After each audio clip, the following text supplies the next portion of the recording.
शास्त्र एक उपदेश है। इनू असी कोई और रूप अपने अपनी जैसा विचार उदय हुंदा उहो जिहा इनू नाम संज्ञा दे बैठे। ये एक मनुष्य शरीर नू उपदेश है। तो ये उपदेश है जिहड़ा असी इहदे चों ये विचार लेना है भी बहुते आदमियां नूं जिवें एक दो चार चीज़ां पईआं उहदे चों कौली गिलास भी भाई गिलास चक वो फट देने हथ पा लैंदा। क्यों? थोड़ियां चीज़ां जिथे वड्डा भंडार होवे ਉਹੀ चीज़ नित वरतों वाली भी ਉਹਨੂੰ ਲੱਭਣੀ औखी हो जाती जे उत्थे 1000-2000 ਭਾਂਡਿਆਂ ਦਾ ਢੇਰ ਹੋਵੇ। ਇਸ ਕਰਕੇ ਸਾਡੇ ਦੇਸ਼ ਦੇ ਵਿੱਚ ਉੱਤਮ ਪੁਰਸ਼ਾਂ ਦੇ ਹਿਰਦਿਆਂ ਦੇ ਨਿਕਲੇ ਹੋਏ ਵਾਕ वो प्रचलित है। वो प्रचलित वाक है जेड़े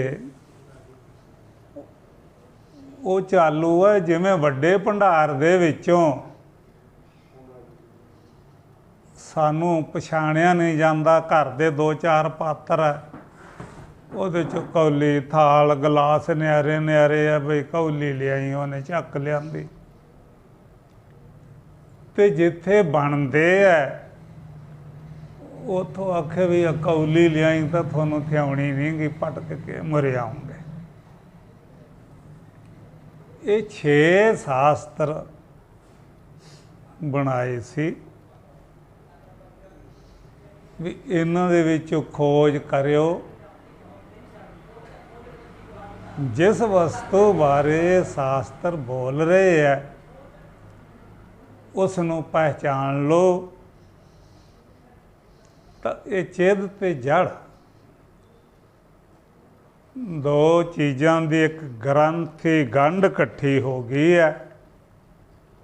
ये खुल जाएगी जिन्ना चिर गंढ ये आए हैं कि जिवें कोई मनुख नूं जेल होई है जिन्ना चिर उहदी जेल पूरी नहीं हुंदी उन्ना चिर वो बाहर नहीं आ सकता। ये चेतन दी ते जड़ दी जिन्ना चिर गंढ वजी हुई एक होया उन्ना चिर इहनूं मोक्ष दूर है। भावें कोई ग्रंथ पढ़ ले ग्रंथ जिन्हों असी बोलते हैं किताबां तो आप किसी दे अधीन आ पढ़न वाले दे जे पढ़ लूगा तो उहदे च अखर आवाज़ बनूगी। नहीं पढ़दा तो आ पईआं अलमारी च।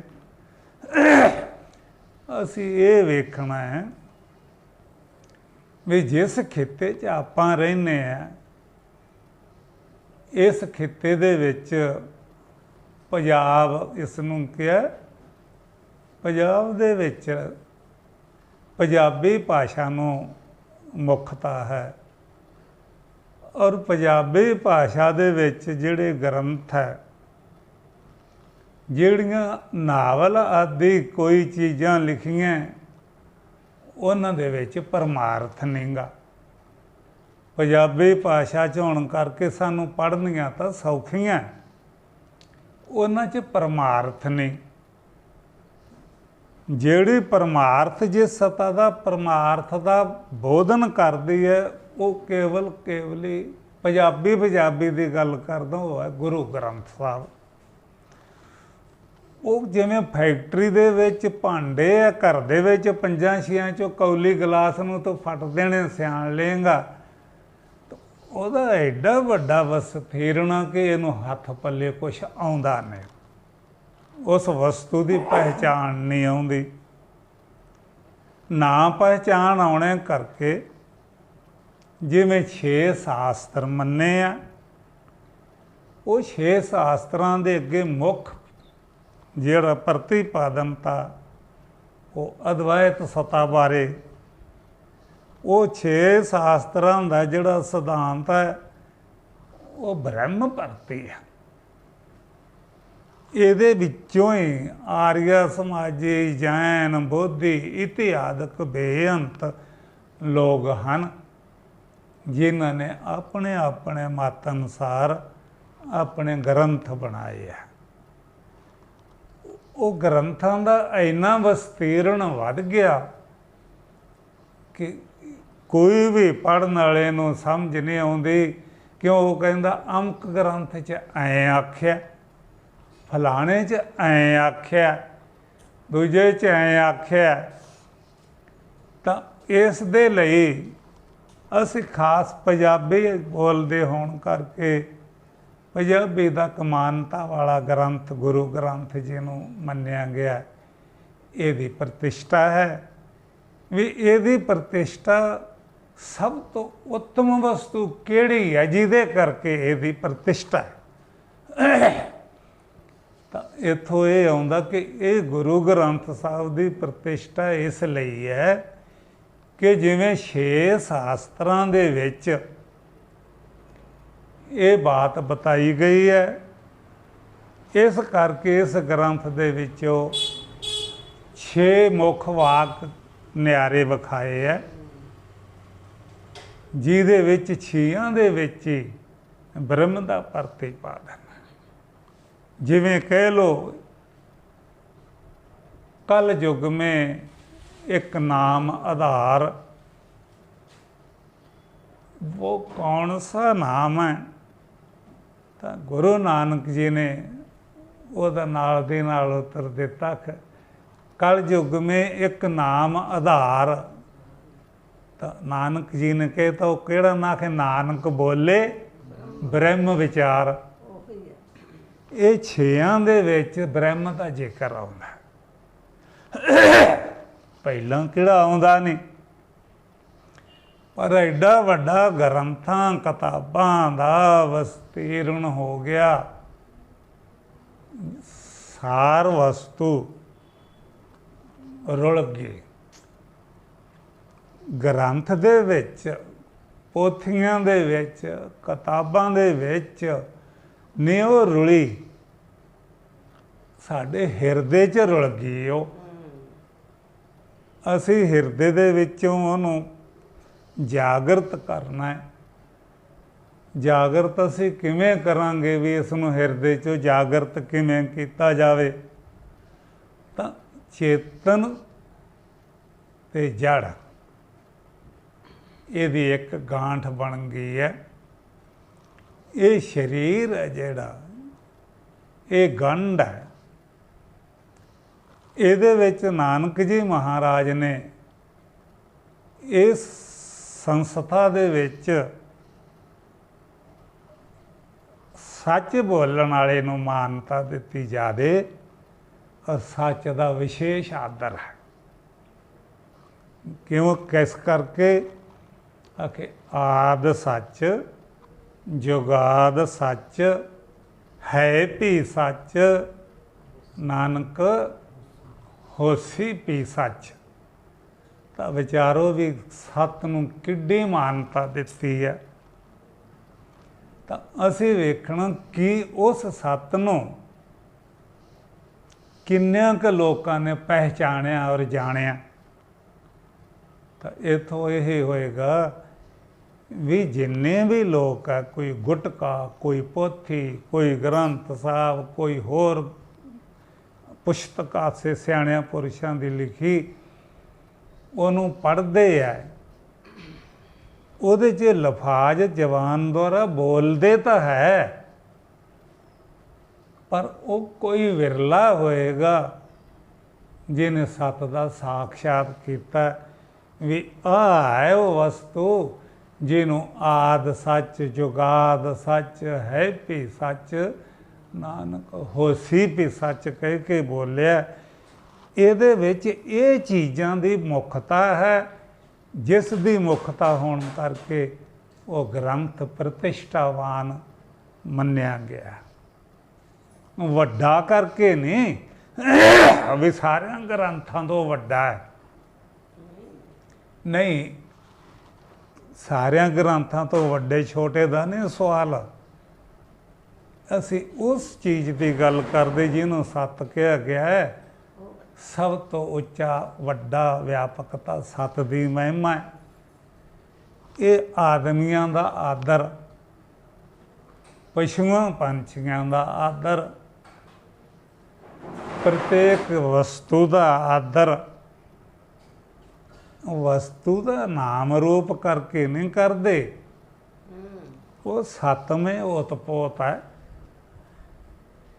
ਸੱਤਵੇਂ ਓਤਪੋਤ ਹੋਣ ਕਰਕੇ ਜਿਵੇਂ ਅਸੀਂ ਲੋਕ ਕੋਈ ਸਾਗ ਸਬਜ਼ੀ ਲੈਣ ਜਾਂਦੇ, ਕੋਈ ਫਲ ਦੇਖਿਆ, ਉਹਨੇ ਕਿਹਾ ਹੈ ਤਾਂ ਫਲ ਵਿੰਗਾ ਟੇਢਾ ਜਿਹਾ ਹੈ, ਉਸਨੇ ਉਹਦੇ ਰਸ ਨੂੰ ਜਾਣ ਕੇ ਆਖਿਆ ਯਾਰ ਦੇ 2 ਸੇਰ। ਕਿਉਂ? ਇੱਕ ਨੇ ਆਖਿਆ ਰੂਪ ਨੂੰ ਵੇਖ ਕੇ ਵੀ ਦੇ 2 ਸਿਰ।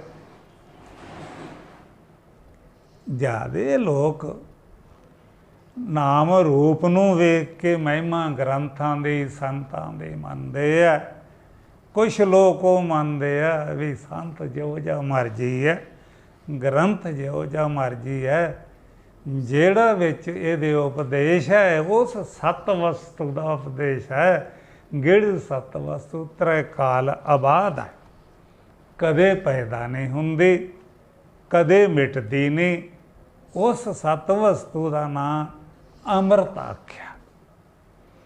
ਪਰ ਨਾਲ ਹੀ ਗੁਰੂ ਲੋਕਾਂ ਨੇ ਇਹ ਕਹਿਤਾ ਕਿ ਇਹਦੇ ਬਾਰੇ ਲੱਖਾਂ ਗ੍ਰੰਥ ਹੈ। ਸੁਰਤੀ ਨੇ ਇਹਦੇ ਬਾਰੇ ਕਿਹਾ ਕਿ ਬਹੁ ਸ਼ਾਸਤਰੰ ਬਹੁ ਵੇਦੀ, ਇੱਕ ਸ਼ਾਸਤਰ ਵੇਦ। ਤਾਂ ਪੜ੍ਹਨ ਵਾਲੇ ਦੀ ਉਮਰ ਬਹੁ ਸ਼ਾਸਤਰੰ ਬਹੁ ਵੇਦੀ ਅਲਪਚ ਕਾਲੰ ਵਿੱਚ ਬਹੁ ਵਿਘਨੰ ਤਤਸਾਰ ਭੂਤ ਸਮਭਯੰ ਹੰਸਾ ਯਥਾ ਖੀਰ ਆਬੂ ਮਿਸਿਆ। ਇੰਨੇ ਗ੍ਰੰਥ ਨੇ ਤੁਸੀਂ ਪੜ੍ਹ ਸਕਦੇ ਜਿੰਨੇ ਦੁਨੀਆ ਦੇ ਲਿਖੇ ਹੈ। ਤੁਸੀਂ ਤਾਂ ਅੱਜ ਪੜ੍ਹਦੇ ਹੋ। ਗੁਰੂ ਨਾਨਕ ਜੀ ਨੂੰ 550 ਵਰ੍ਹਾ 500 ਵਰ੍ਹਾ ਕਹਿ ਲਓ ਪਹਿਲਾਂ ਦੀ ਗੱਲ, ਉਹਨਾਂ ਨੇ ਵੀ ਇਹ ਆਖਿਆ ਇਹ ਪੜ੍ਹੋਗੇ ਤਾਂ ਪੜ੍ਹੇ ਨਹੀਂ ਜਾਣੇ ਇੰਨੇ ਆ। ਉਹਨਾਂ ਨੇ ਵੀ ਸਾਨੂੰ ਹੌਸਲਾ ਦੇਣ ਵਾਸਤੇ ਉਹਨਾਂ ਦਾ ਨਿਸ਼ੇਧ ਕੀਤਾ ਵੀ ਪੜ੍ਹ ਗੱਡੀ ਲੱਦੀ ਆ, ਭਾਵੇਂ ਗੱਡੇ ਭਰ ਲੈਣੇ, ਗ੍ਰੰਥ ਮੁੱਕਣ ਵਾਲੇ ਨਹੀਂ। ਜਿਹੜੀ ਸਤਾ ਹੈ ਕਰੋੜਾਂ ਗ੍ਰੰਥਾਂ ਦੇ ਵਿੱਚ ਇੱਕ ਸਤਾ ਦਾ ਪ੍ਰਤੀਪਾਦਨ ਆ, ਉਹ ਸਤਾ ਇੱਕ ਹੀ ਹੈ। ਇਹ ਸਮਝਾਉਣੇ ਵਾਸਤੇ ਹੈ।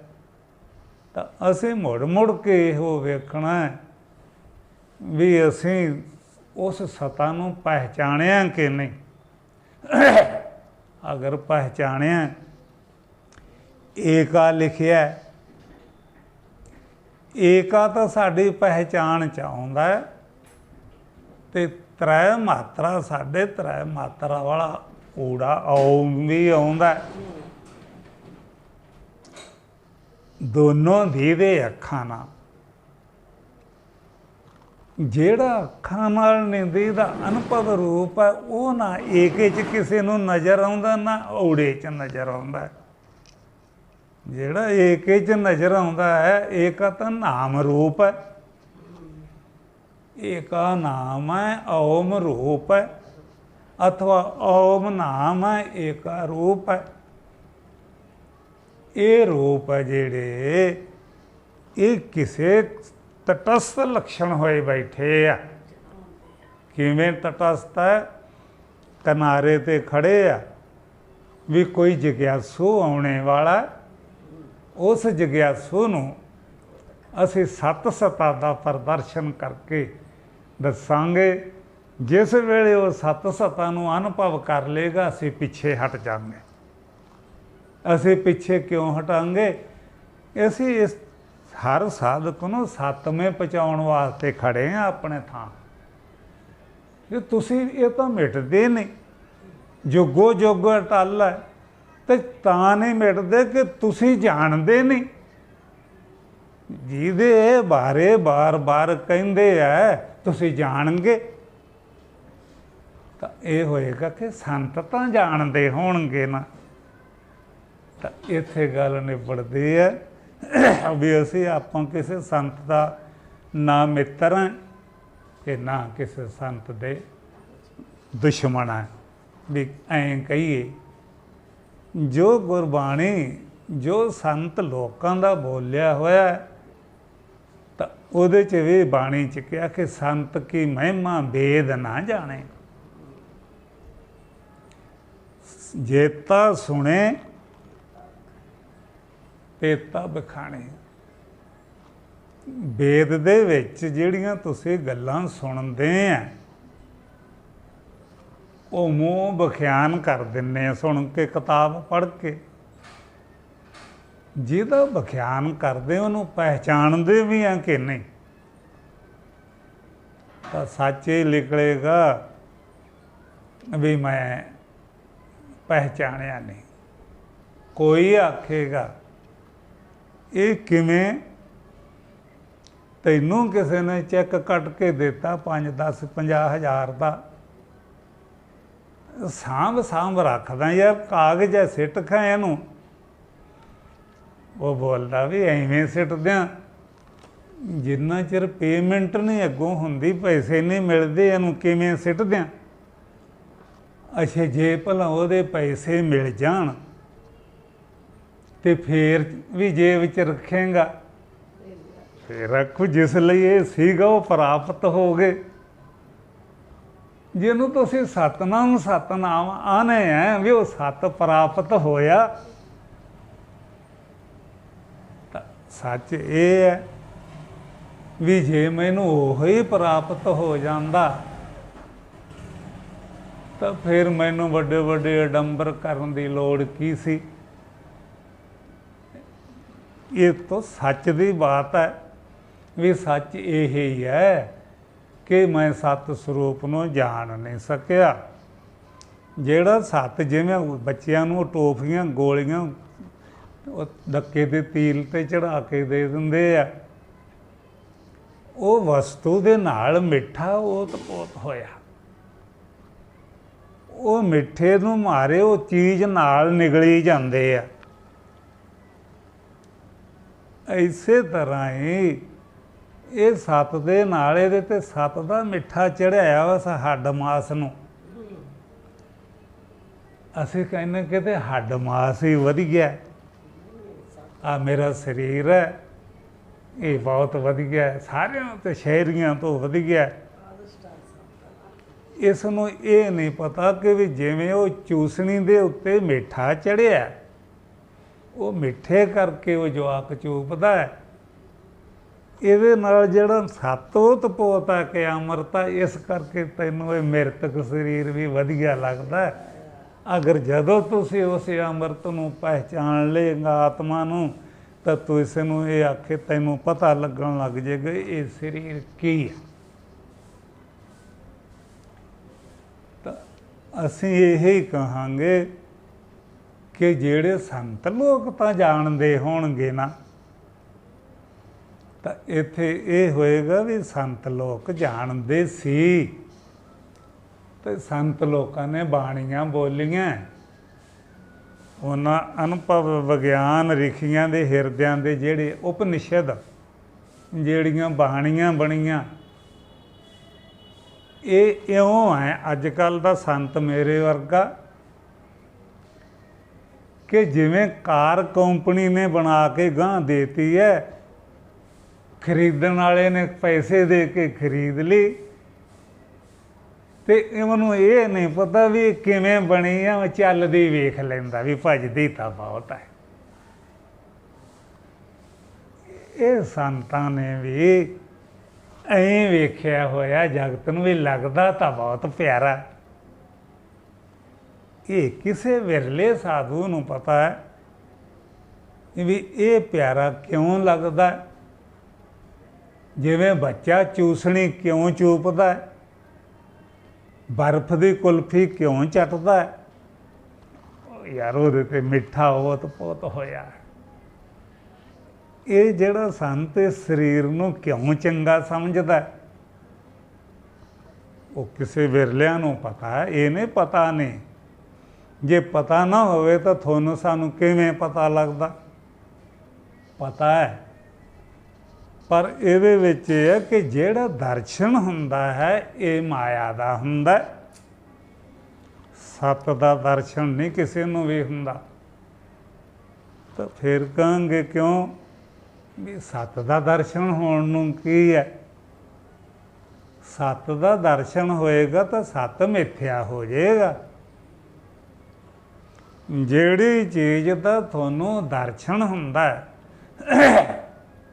ਤਾਂ ਇਹ ਸਾਰੀ ਮਿੱਥਿਆ ਚੀਜ਼ ਹੈ ਔਰ ਜੜ ਹੈ। ਤਾਂ ਫਿਰ ਉਹ ਕੋਈ ਸੱਤ ਜੀ ਤਾਂ ਰਹਿੰਦਾ, ਕੋਈ ਆਦਾ ਠਾਂ ਰਹਿੰਦਾ, ਕੋਈ ਆਦਾ ਇੱਧਰ ਰਹਿੰਦਾ।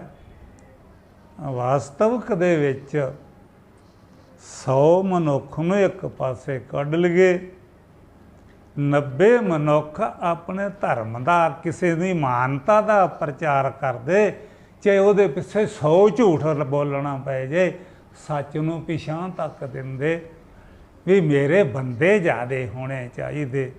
ਜਦੋਂ ਮਹਾਤਮਾ ਸੰਤ ਨੂੰ ਪੁੱਛੋ ਵੀ ਤੈਨੂੰ ਮਹਾਰਾਜ ਸਾਹਿਬ ਕਿਉਂ ਆਦੇ ਹੈ, ਤੂੰ ਕਿਸੇ ਰਿਆਸਤ ਦਾ ਮਾਲਕ ਹੈ?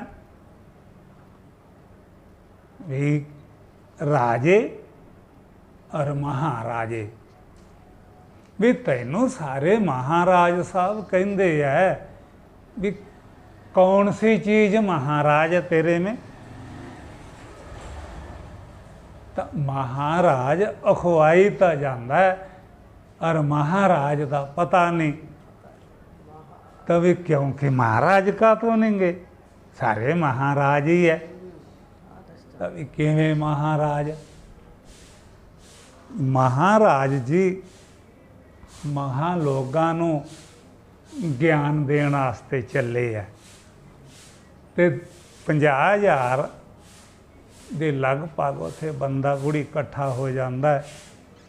ਜਿਹੜੇ 50,000 ਤਰ੍ਹਾਂ ਤਰ੍ਹਾਂ ਦੀਆਂ ਪਗੜੀਆਂ ਬੱਧੀਆਂ, ਤਰ੍ਹਾਂ ਤਰ੍ਹਾਂ ਦੇ ਮਾਈ ਭਾਈ ਦੇ ਦੁਪੱਟੇ ਲਏ, ਤਰ੍ਹਾਂ ਤਰ੍ਹਾਂ ਦੇ ਨੈਣ ਨਕਸ਼, ਸਾਰਿਆਂ ਦੇ ਨਿਆਰੇ ਨਿਆਰੇ, ਜਦੋਂ ਸੰਤ ਨੂੰ ਦਰਸ਼ਨ ਹੁੰਦਾ ਹੈ ਤੇ ਸੰਤ ਵੀ ਖੁਸ਼ ਹੋ ਜਾਂਦਾ ਹੈ।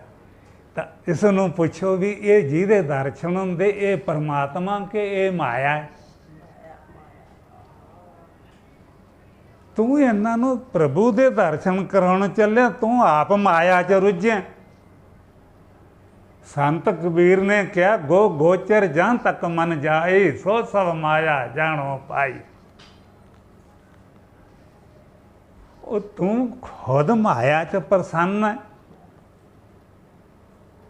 ਜੇ 4 ਬੰਦੇ ਘੱਟ ਹੋਣ ਤਾਂ ਤੈਨੂੰ ਬਚਨ ਨਹੀਂ ਉਤਰਦਾ, ਤੇਰੇ ਹਿਰਦੇ ਦੀ ਜਿਹੜੀ ਪ੍ਰਸੰਨਤਾ ਨਸ਼ਟ ਹੋ ਜਾਂਦੀ। ਜੇ ਤੇਰੇ 2 ਚੇਲੇ ਕਿਸੇ ਸੰਸਥਾ ਦੇ ਦੂਜਾ ਲੈ ਜਾਂਦਾ ਤਾਂ ਉਹਨੂੰ ਤਕਲੀਫ ਹੁੰਦੀ ਵੀ ਅਰਬਾਂ ਦੀ ਗਿਣਤੀ 'ਚ ਦੇਸ਼ ਹੋ ਗਿਆ ਵੱਧ ਗਏ, ਜਿੱਧਰ ਮਰਜ਼ੀ ਤੁਰੇ ਫਿਰਨ। ਵੀ ਕਿਉਂ ਤੁਰੇ ਫਿਰਨ? ਤੇ ਤੂੰ ਇਹਨਾਂ ਨੂੰ ਕਠਾਲੀ ਦੇ ਵਿੱਚ ਚਾੜ ਕੇ ਸੰਤ ਨੇ ਕਿਸੇ ਨੂੰ ਪਰਖ ਕੀਤੀ। ਗੁਰੂਆਂ ਨੇ ਇਹ ਗੱਲ ਪ੍ਰਗਟ ਕਰਤੀ, ਆਖੇ ਜਬ ਕਨਕ ਕੋ ਕੋਠਾਰੀ ਚਾੜਿਓ ਤਾਂ ਕਬਰੋ ਹੋਤ ਫਿਰੇ। ਆਪਾਂ ਕੋਈ ਆਪਣਾ ਵਿਸ਼ਾ ਨਹੀਂ, ਪਰ ਫਿਰ ਵੀ ਥੋੜ੍ਹੇ ਬਹੁਤੇ ਜਾਣਦੇ। ਸੁਨਿਆਰ ਨੂੰ ਕੋਈ ਸੋਨਾ ਵੇਚਦਾ, ਫਿਰ ਉਹਨੂੰ ਸੋਧ ਦੇ ਕੋਠਾਲੀ 'ਚ ਪਾ ਕੇ ਜਦੋਂ ਅੱਗ 'ਤੇ ਚੜਾਉਂਦੇ, ਫਿਰ ਉਹਦੀ ਜਿਹੜੀ ਮੈਲ ਹੈ ਭੁੜਕਦੀ ਹੈ। ਤਾਂ ਕਿ ਜਬ ਕਨਕੋ ਕੋਠਾਲੀ ਚਾੜਿਓ ਕਬਰੋ ਹੋਤ ਫਿਰੇ। ਕਮਲਾ ਹੋਇਆ, ਭੁੜਕਦਾ ਐ, ਖੜਦਾ ਨਹੀਂ। ਤੇ ਜਦ ਤੋਂ ਸੁੱਧ ਪਏ ਹੈ 12, ਜਦੋਂ 12 ਅਗਨੀਆਂ ਉਹਨੂੰ ਦੇਤੀਆਂ ਤਾਂ ਡਲੀ ਬਣ ਕੇ ਉਹਦੇ 'ਚ ਖੜ ਜਾਂਦਾ, ਹਿੱਲਦਾ ਨਹੀਂ, ਇੱਧਰ ਨਹੀਂ ਇੱਧਰ ਨਹੀਂ। ਕਿਉਂ? ਕੁਟਸਥ ਹੋ ਗਿਆ। ਇਹ ਜਿਹੜੇ ਭਟਕਦੇ ਫਿਰਦੇ ਐ, ਇਹ ਕੋਠਾਲੀ 'ਚ ਚੜੇ ਆ, ਕਮਲੇ ਹੋਏ ਫਿਰਦੇ ਆ ਸਾਰੀ ਦੁਨੀਆ। ਫਲਾਣੇ ਥਾਂ ਚੱਲੋ, ਉਧਰ ਚੱਲੋ, ਹੁਮ ਹਮਾ ਕੇ ਆਓ। ਇਹ ਵਿਚਾਰਿਆਂ ਦੇ ਵੱਸ ਦੀ ਗੱਲ ਨਹੀਂ। ਜਦੋਂ 12 ਅਗਨੀਆਂ ਦਾ ਇਹਨੂੰ ਤਾ ਹੋ ਗਿਆ, ਸੁੱਧ ਹੋ ਗਿਆ, ਫਿਰ ਉਹਨੂੰ ਪੁੱਛ ਗਏ ਵੀ ਚੱਲ ਗਏ ਯਾਰ ਅਮਕੇ ਥਾਂ। ਫਿਰ ਤੁਹਾਨੂੰ ਆਖੇਗਾ ਨਾ ਬਈ ਰਹੀ ਲੋੜ ਨਾ ਪੁੱਛਣੇ ਦੱਸਣੇ ਦੀ। ਫਿਰ ਉਹ ਜੱਗ ਮੈਂ ਚੁੱਪ ਚਪਾਤੜੇ ਜੀ ਚੁੱਪ ਕਰਕੇ ਫਿਰ ਉਹ ਕੀ ਪੁੱਛਣਾ ਤੇ ਕੀ ਦੱਸਣਾ। ਇਹ ਭਟਕਿਆ ਹੋਇਆ ਮਨੁੱਖ ਹੈ। ਕਿਉਂ ਭਟਕਿਆ ਹੋਇਆ? ਜਦੋਂ ਅਗਨੀ ਵਿਖਾਉਂਦੇ ਜਿਹੜੀ ਮੈਲ ਹੈ ਉਹ ਉੱਭਰਦੀ ਹੈ। ਉਹ ਮੈਲ ਉਹਦੇ ਹੱਥਾਂ 'ਤੇ ਪੈਂਦੀ ਹੈ ਭੁੜਕ ਭੁੜਕ ਕੇ। ਇਹਦੀ ਅਗਿਆਨ ਦੀ ਮੈਲ ਹੈ ਜਿਹੜੀ ਦੂਜੇ ਦੇ ਉੱਤੇ ਕਿਸੇ 'ਤੇ ਥੱਪੜ ਮਾਰਨ ਨੂੰ ਕਰਦਾ, ਕਿਸੇ 'ਤੇ ਤਲਵਾਰ ਮਾਰਨ ਨੂੰ ਕਰਦਾ, ਕਿਸੇ 'ਤੇ ਪਿਸਤੌਲ ਮਾਰਨ ਨੂੰ ਕਰਦਾ। ਕਿਉਂ ਕਰਦਾ? ਕਿ ਇਹਦੀ ਮੈਲ ਭੁੜਕਦੀ ਹੈ ਅੰਦਰ, ਇਹਦੇ ਵੱਸ ਦੀ ਗੱਲ ਨਹੀਂ।